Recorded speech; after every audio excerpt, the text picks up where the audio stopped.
ஆச்சி மசாலா. எந்த சமையலும் ருசி தேடும் ரகசியம் 20 ரூபாய். உன்னோட ரசிகர்கள் செத்ததுக்கே வராதவரு என் வீட்டுக்கு வா, நான் உன்னை வந்து துக்கம் விசாரிக்கிறவன்னு சொன்னவரு மக்களோட போராட்ட காலத்துல எப்படி நிப்பாரு? நான் வந்து கருத்தியல் ரீதியா போராடிட்டு இருக்கேன்.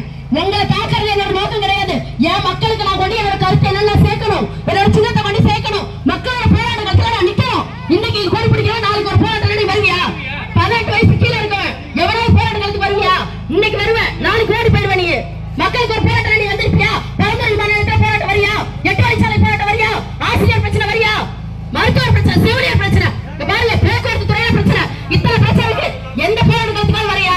பரப்புரை பண்றது என்னோட உரிமை. பின்னாடி பறக்கும்படி வந்துட்டு இருக்கு. நாங்க முறைப்படி பர்மிஷன் வாங்கி பண்றோம் ஐயா. ஒரே சபை நாகரிகம் ஒன்று இருக்கு தம்பி.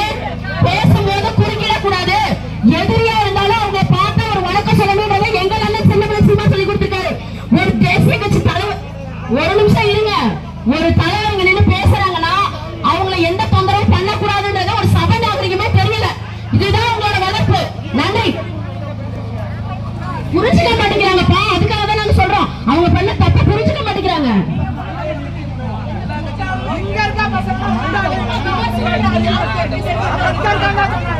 தம்பி விமர்சனம்ன்றது நீ வந்து வை வா, நீ விமர்சனம் பண்ணு வா, கருத்தியல் ரீதியா விமர்சனம் பண்ணு வா.